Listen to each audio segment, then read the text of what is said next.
धन्यवाद अध्यक्ष जी। अध्यक्ष जी, विश्वास मत पर जो चर्चा आज प्रधानमंत्री जी के बहुत संक्षिप्त भाषण से शुरू हुई, वो मेरे वरिष्ठ साथी आदरणीय जसवंत सिंह जी के धारदार तर्कों से आगे बढ़ती हुई विभिन्न आयामों को छूती हुई मुझ तक पहुंची है। मैं विश्वास मत का विरोध करने के लिए खड़ी हुई हूं। हर वक्ता ने चर्चा की शुरुआत जनादेश की व्याख्या करते हुए की। दो परस्पर विरोधी व्याख्याएं इस सदन में जनादेश की रखी गई हैं। सत्ता पक्ष का कहना है कि यह जनादेश गठबंधन की सरकार के लिए था, कोएलिशन के लिए था। मेरी ओर से प्रश्न पूछा गया है कि क्या यह जनादेश कांग्रेस के साथ कोएलिशन के लिए था? ये प्रश्न अभी तक अनुत्तरित है। सबको मैं उम्मीद करूंगी कि कल प्रधानमंत्री जवाब देते हुए अपनी बात इससे शुरू करें कि क्या ये जनादेश कांग्रेस के साथ कोएलिशन के लिए था।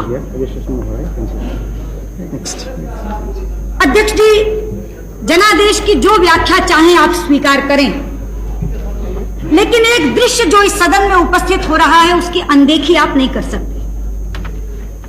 आज से पहले इस सदन में एक दल की सरकार होती थी और बिखरा हुआ विपक्ष होता था, लेकिन आज बिखरी हुई सरकार है और एकजुट विपक्ष है। क्या ये दृश्य अपने आप में जनादेश की अवहेलना की खुली कहानी नहीं कह रहा? लेकिन अध्यक्ष जी, ये इतिहास में पहली बार नहीं हुआ जबकि राज्य का सही अधिकारी अपने राज्याधिकार से वंचित कर दिया गया। त्रेता में यही घटना राम के साथ घटी थी। राज तिलक करते करते वनवास दे दिया गया।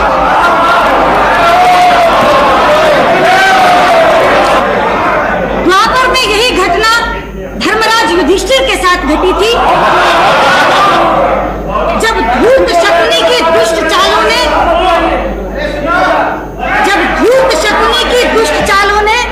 राज्य के अधिकारी को राज्य से बाहर कर दिया था। अध्यक्ष जी, यदि एक मंथरा और एक शकुनी राम और युधिष्ठिर जैसे महापुरुषों को सत्ता से बाहर कर सकते हैं, तो हमारे खिलाफ तो कितनी मंथराएं और कितने शकुनी हम राज्य में बने कैसे रह सकते थे? अध्यक्ष जी, शायद राम राज्य और सुराज्य की नियति ही यही है।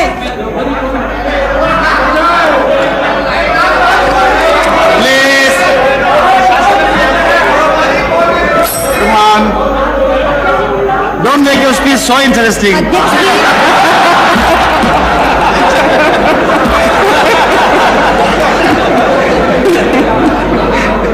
अध्यक्ष जी, राम राज्य और सुराज्य की शायद नियति ही ये है कि वो एक बड़े झटके के बाद मिलता है, और इसीलिए मैं पूरे विश्वास से कहना चाहती हूँ कि जिस दिन 28 तारीख की दोपहर को मेरे आदरणीय नेता अटल बिहारी वाजपेयी ने इस सदन में प्रधानमंत्री पद से अपने त्याग पत्र की घोषणा की थी, हिंदुस्तान में उस दिन राम राज्य की भूमिका तैयार हो गई। हिंदुस्तान में उस दिन स्वराज्य की नींव पड़ गई। दूरदर्शन के सामने जीवंत प्रसारण देखने वाला हिंदुस्तान का वो मतदाता उनके त्याग पत्र की घोषणा के साथ कह उठे थे, ये अन्याय हुआ है, अन्याय हुआ।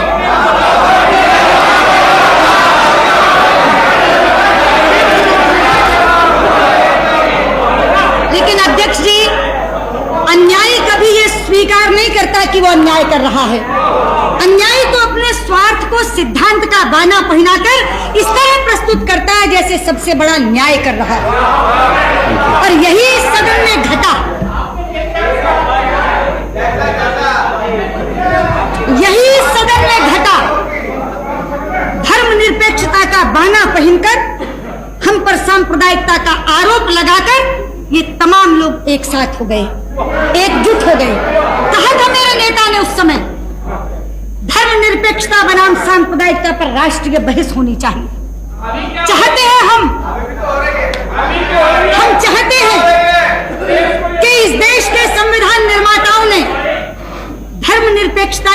कल्पना की थी और इस देश के शासकों ने उसे किस स्वरूप में ढाल दिया, इस पर राष्ट्रीय बहस होनी चाहिए। अध्यक्ष जी, हम सांप्रदायिक हैं।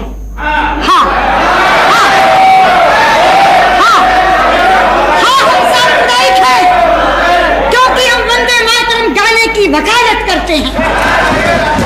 हम सांप्रदायिक हैं क्योंकि हम राष्ट्रीय ध्वज के सम्मान के लिए लड़ते हैं। हम सांप्रदायिक हैं क्योंकि हम धारा 370 को समाप्त करने की मांग करते हैं। हम सांप्रदायिक हैं, हम सांप्रदायिक हैं क्योंकि हम हिंदुस्तान में गोरक्षा के वंश और वर्धन की वकालत करते हैं। हाँ अध्यक्ष जी, हम सांप्रदायिक हैं क्योंकि हम हिंदुस्तान में समान नागरिक संहिता बनाने की बात करते हैं। हम सांप्रदायिक हैं अध्यक्ष जी क्योंकि हम कश्मीरी शरणार्थियों के दर्द को जबान देने की बात करते हैं। अध्यक्ष जी, ये सपना है, ये धर्मनिरपेक्ष है। दिल्ली की सड़कों पर 3000 सिखों का कत्लेआम करने वाले ये कांग्रेस वाले सपना। अध्यक्ष जी, आप तो साक्षी हैं। हाँ, क्या सभापति जी, मैं नहीं जानता कि सदन में कितने अध्यक्ष काम कर रहे हैं। मैं केवल आपसे निवेदन कर रहा था कि कोई सदस्य अगर बोल रहा हो तो दूसरे सदस्यों को कम से कम हमारे जैसे लोगों को यह अनुमति देनी चाहिए कि उनकी बात हम सुन सकें। मैं नहीं जानता किस रोष में ये लोग बोल रहे हैं। आपसे बहुत से रोष वालों को मैंने देखा है, ये रोष हमको नहीं दिखा है। इसलिए मैं तो सभापति जी को ये कह रहा था, जब सुषमा जी बोल रही हैं तो उनकी बात को सुनना चाहिए और जिनको उत्तर देना हो उनको उत्तर देना चाहिए। हाँ। अध्यक्ष जी, मैं इनके सेकुलर क्रेडेंशियल्स का जिक्र कर रही थी। अध्यक्ष जी, अपने वोट बैंक को खुश करने के लिए निर्दोष राम भक्तों पर गोलियों से भूनने वाले ये सपा वाले सेकुलर, चकमा शरणार्थियों को भगाने वाले और घुसपैठियों को बचाने की वकालत करने वाले ये वामपंथी सेकुलर। सच्चाई तो ये है अध्यक्ष जी कि हम सच्चाई तो ये है अध्यक्ष जी कि चूंकि हम अपने हिंदू होने पर शर्म महसूस नहीं करते, इसलिए हम कम्युनल हैं, इसलिए हम सांप्रदायिक हैं। और इस देश में जब तक आप अपने हिंदू होने पर शर्मिंदगी महसूस नहीं करते, आपको इन तथाकथित बुद्धिजीवियों से सेकुलर होने का सर्टिफिकेट नहीं मिल सकता। अध्यक्ष जी, सेकुलरिज्म की हमारी परिभाषा यह है कि एक हिंदू अच्छा हिंदू हो, एक मुसलमान अच्छा मुसलमान, एक सिख अच्छा सिख हो, एक ईसाई अच्छा ईसाई, और सब अपने अपने पंथों का अनुसरण करते हुए एक दूसरे के धर्मों का आदर करें। ये हमारी परिभाषा है। लेकिन इनका सेकुलरिज्म हिंदू को गाली देने से शुरू होता है, और अगर आप उस गाली देने के कार्यक्रम में शिरकत नहीं करते तो आप सेकुलर हो ही नहीं सकते। और मैं कहना चाहती हूँ, सरकार या ना सरकार, हमें सेकुलरिज्म की ये परिभाषा मान्य नहीं। अध्यक्ष जी, आज से पहले तो केवल हिंदुत्व पर प्रश्न चिन्ह लगाया जाता था, हिंदुत्व शब्द के हमसे मायने पूछे जाते थे। लेकिन पिछले विश्वास मत पर चर्चा सुनते सुनते मेरी आंखें डबडबा गई जब इस सदन में भारतीयता शब्द पर भी प्रश्न चिन्ह लगा। आज से पहले तो कहते थे इंडियन नेशनलिटी की बात कर सकते हो, लेकिन इसी सदन में चर्चा के दौरान कहा गया, मैं तो बहुत कद्र करती हूँ मुरासली मारन जी की, लेकिन उन्होंने कहा वी आर डिफरेंट। आप कौन सी संस्कृति की बात कर रहे हैं? भारत, भारतीय, भारतीयता क्या होती है? मुझे था शायद इनमें से कोई बोलेगा। एक उम्मीद चंद्रशेखर जी से जरूर थी, पता नहीं क्यों कौरवों की सभा के भीष्म पितामह की तरह आप भी मौन साधे रहे।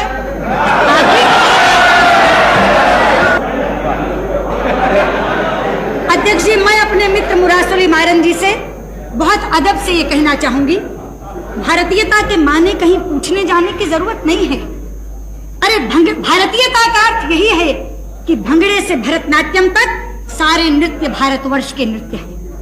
भारतीयता के माने ये हैं कि जम्मू के राजमा चावल और पंजाब की मक्की की रोटी से लेकर दक्षिण के इडली डोसे तक सारे आहार भारतवर्ष के आहार। भारतीयता का अर्थ यही है कि अमरनाथ से लेकर रामेश्वरम तक सारे तीर्थ भारतवर्ष के तीर्थ हैं।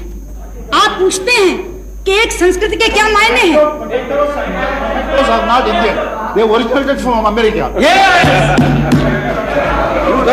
अध्यक्ष जी, एक संस्कृति के मायने यही हैं कि शिव का भक्त अमरनाथ का जल लेकर रामेश्वरम के पैर पखारता है।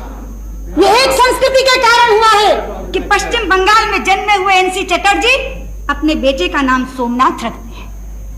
यही है एक संस्कृति। यही है एक संस्कृति। यही है भारतीय। यही है एक संस्कृति। यही है एक संस्कृति। मुझे संस्कृति का उदाहरण कई शब्दकोशों में देखने की जरूरत नहीं है, वो इस सदन में परिलक्षित होती है। लेकिन अध्यक्ष जी, सवाल ये है कि ये किसी सांप्रदायिकता के नाम पर इकट्ठे नहीं हुए हैं। ये भी एक ओढ़ा हुआ बाना है। ये इकट्ठे हुए हैं अपने गुनाहों के कारण। ये इकट्ठे हुए हैं एक दूसरे को बख्श देने की सौदेबाजी के कारण।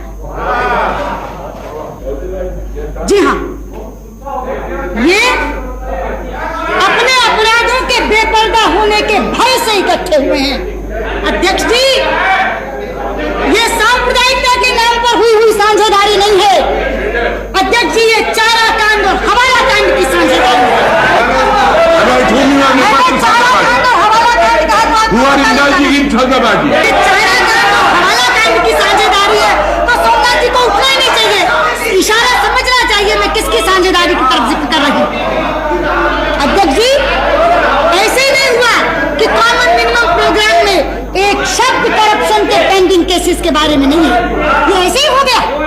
आखिर 4 लोग बैठे, सारी चीजों पर चर्चा हुई, लेकिन पूरे प्रोग्राम में से बोफोर्स गायब है, सेंट किट्स गायब है, जेएमएम गायब है, शुगर स्कैंडल गायब है, पीएसयू डिसइन्वेस्टमेंट स्कैम गायब है। अरे जिनका ढिंडोरा पीट के चुनाव में गए थे, Narasimha Rao epitome of corruption की चार्जशीट निकालकर चुनाव में गए थे, आज उसके ऊपर एक शब्द भी नहीं। और यूरिया स्कैम के ऊपर कहते हैं प्रधानमंत्री, law will take its own course, कोई बचेगा नहीं। केवल मुक्के मारकर कह देने से ये नहीं होगा अध्यक्ष जी, आचरण क्या बोलता है ये देखने वाला है। आज भी यूरिया स्कैम में अफसर पकड़े गए हैं, लेकिन दोनों के रिश्तेदार अभी नहीं पकड़े गए। 5 दिन का समय दिया गया। आखिर क्यों? इसलिए मैं कहती हूँ ये साझेदारी सांप्रदायिकता के नाम पर नहीं हुई है। ये साझेदारी एक दूसरे को माफ करने के सिद्धांत के नाम पर की गई साझेदारी। अध्यक्ष जी, ये कहते हैं, रामविलास पासवान कहते हैं ये सरकार चलेगी। आज यहाँ कहा जाता है ये सरकार चलेगी नहीं, दौड़ेगी, 5 साल तक रहेगी। अरे मैं पूछना चाहती हूँ अध्यक्ष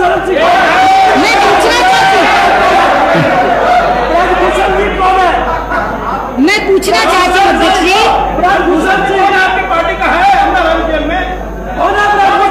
मैं पूछना चाहती हूँ,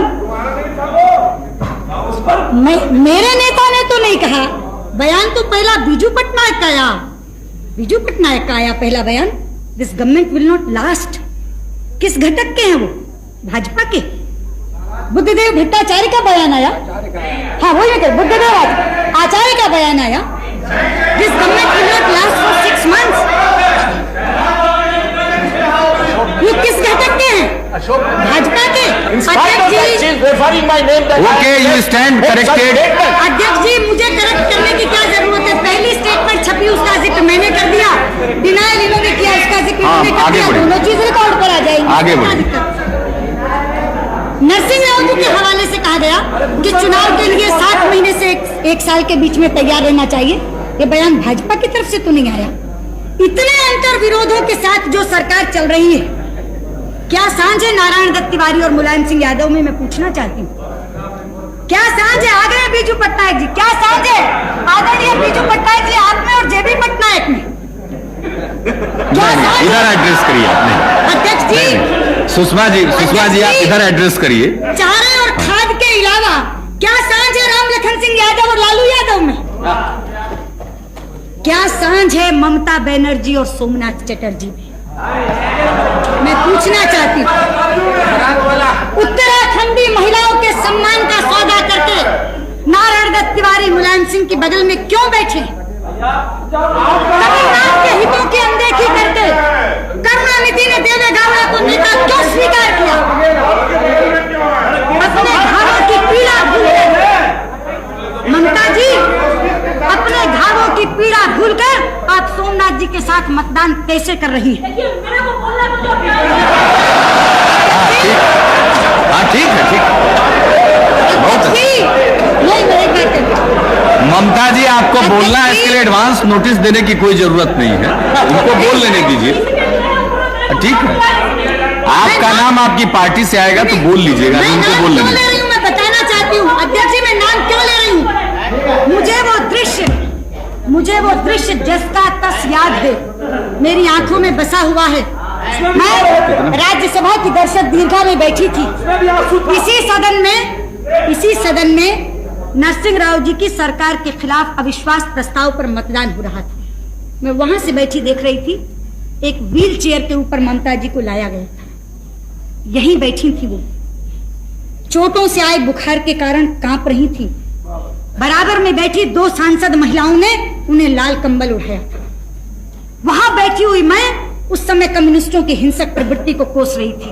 मुझे मालूम है ममता जी के विरोध के स्वर बहुत मुखर होते हैं, लेकिन हम उनके विरोध के अधिकार को मान्यता देते हैं, हम उनके विरोध के अधिकार को स्वीकृति देते हैं, हम उनके आवाज को गैद करने के लिए उन पर हमला नहीं करते। इसलिए पूछना चाहती हूँ ममता जी से आज कि इस सदन में सीपीएम के साथ बैठकर मतदान करेगी और पश्चिम बंगाल में जाकर उनके विरोध की राजनीति करेंगी। ये कैसी सांझ है ममता जी, ये कैसा गठबंधन? अध्यक्ष जी, मैं जिक्र कर रही थी कि केवल व्यक्तियों में अंतर विरोध नहीं है, जो कार्यक्रमों में अंतर विरोध झलकता है वो तो माशाअल्लाह। जब इनका प्रोग्राम आया, मिनिमम प्रोग्राम, मैंने उसको आदि से अंत तक पढ़ा। एक बार मुझे लगा कि कुछ गलत पढ़ा गया, ये हो नहीं सकता। मैंने उसको दोबारा पढ़ा और पढ़ने के तुरंत बाद मेरे मुंह से निकला, वहां भारत के कम्युनिस्ट साथियों, तुमने लेनिन से येल्त्सिन तक का सफर एक ही सप्ताह में पूरा कर लिया। अध्यक्ष जी, कोलिशन के कंस्ट्रेंट्स तो मैं समझ सकती हूँ। कोलिशन के कंस्ट्रेंट्स होते हैं, मजबूरियां होती हैं, कुछ चीजों को बरतरफ रखना पड़ता है, कुछ चीजों में साझेदारी करनी पड़ती है, मगर कोई शीर्षासन करके कलाबाजी खा जाएगा इसकी उम्मीद नहीं। अध्यक्ष जी, इसमें लिखा है इंश्योरेंस सेक्टर निजीकरण उसका कर दिया जाएगा और फॉरेन कंपनी तक के लिए खोल दिया जाएगा। मैं तो हैरान हुई, क्योंकि 1 साल पहले की बात मुझे जस की तस याद थी। कहां गए चतुरानंद मिश्र? अध्यक्ष जी, आपके माध्यम से बताना चाहती हूँ, मैं राज्यसभा में याचिका समिति की अध्यक्षा थी, कमेटी ऑन पिटीशंस की चेयरपर्सन थी।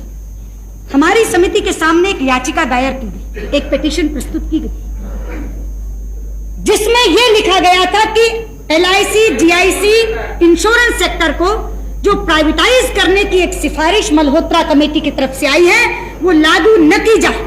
ये थी वो पिटीशन। और मैं आपको चौंका दूं ये बात कहकर, वो पिटीशन किसी और ने काउंटर साइन नहीं की थी, एक MP को प्रस्तुत करनी पड़ती है।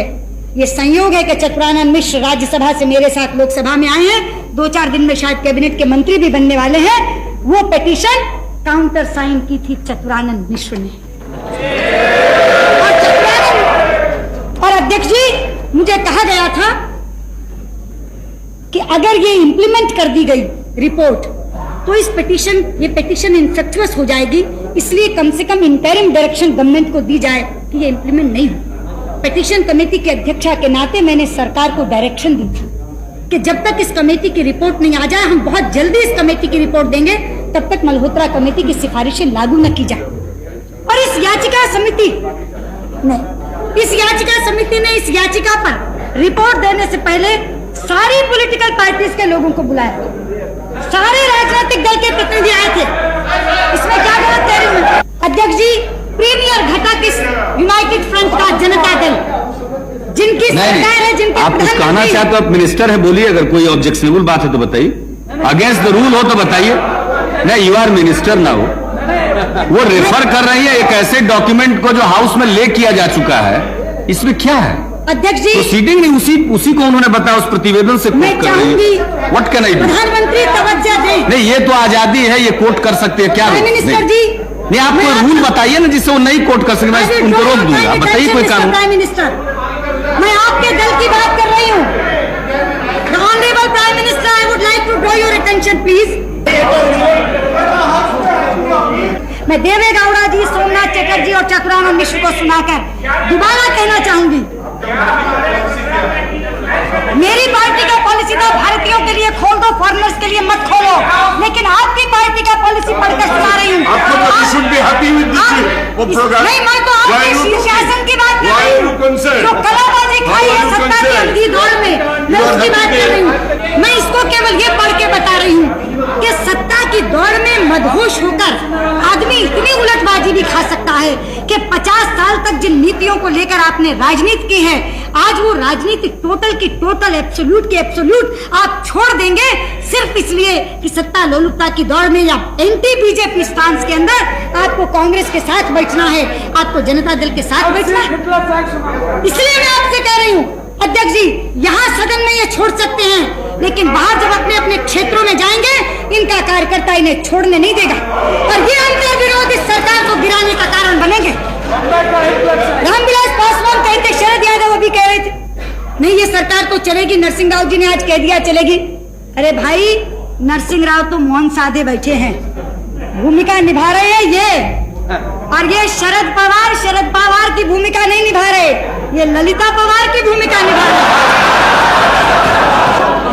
मैं भाई शरद यादव से कहना चाहूंगी, Lalita Pawar. What is unacceptable? If it is her experience about him, why to be आपका बहुत बहुत धन्यवाद चंद्रशेखर जी, आपका बहुत बहुत प्यार है।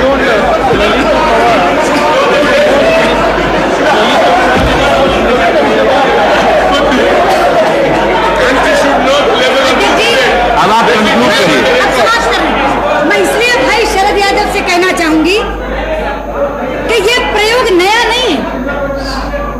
मैं भाई शरद यादव से केवल इतना कह रही थी, ये प्रयोग नया नहीं है, ये प्रयोग आपके गुरु राजनारायण जी पहले कर चुके हैं। 20 दिन के अंदर कांग्रेस ने समर्थन वापस लिया था और मेरे आदरणीय नेता चंद्रशेखर जी बैठे 4 महीने के अंदर इनसे समर्थन वापस लिया था। आप किस आधार पर विश्वास कर रहे हैं? किस आधार? आपके विश्वास का कोई आधार होना चाहिए। इतिहास से भी कुछ नहीं सीखा। और मैं कांग्रेस की बात क्या करूं? मैं कांग्रेस की बात क्या करूं? मैं तो भाई शरद यादव से ही पूछूंगी कि भैया अपने समाजवादियों का इतिहास भी तो है। अभी कह रहे थे शरद यादव, डॉक्टर लोहिया यहाँ पर थे, डॉक्टर लोहिया थे। समाजवादियों के पास तो डॉक्टर लोहिया की 2 रेडीमेड उक्तियां सरकार बनाने और सरकार गिराने के लिए हर समय मौजूद हैं। पहली, डॉक्टर लोहिया ने कहा था कांग्रेस को हराने के लिए शैतान से भी हाथ मिलाना चाहिए, और दूसरी कहे थे डॉक्टर साहब सुधरो या टूटो। तो अध्यक्ष जी, अब तो कांग्रेस की जगह भाजपा को फ्रेम में रखकर शैतान से हाथ मिलाने की वकालत कर रहे हैं शरद जी। मगर थोड़े दिन की बात है, जब होगा सुधरो या टूटो, और होगी क्यों नहीं शरद यादव? बहुत सही बात है। 65 लाख वाले मंत्रिमंडल में और 3 लाख वाले बंडल में, तो क्यों नहीं बोलेंगे? क्यों नहीं बोलेंगे? निश्चित तौर पर चंद दिनों की बात है जब ये होगा सुधरो या टूटो। इसलिए मैं एक बात कहकर अपनी बात समाप्त करना चाहूंगी अध्यक्ष महोदय, ये जो कहा जा रहा है कि सरकार 5 साल चलेगी, 5 साल चलेगी, नहीं अध्यक्ष जी, this political orchestra will disperse even before the show begins. They are so used to singing their own tunes. ये जो एक सामूहिक मंडली एक समूह गीत गाने के लिए आई है, ये अपना अपना राग अलापने के लिए इतने आदी हैं कि गीत शुरू होने से पहले ये शिराजा बिखर जाएगा। लेकिन हाँ, जितने दिन ये देश आपके हाथ में रहे, ईश्वर इस देश की रक्षा करे।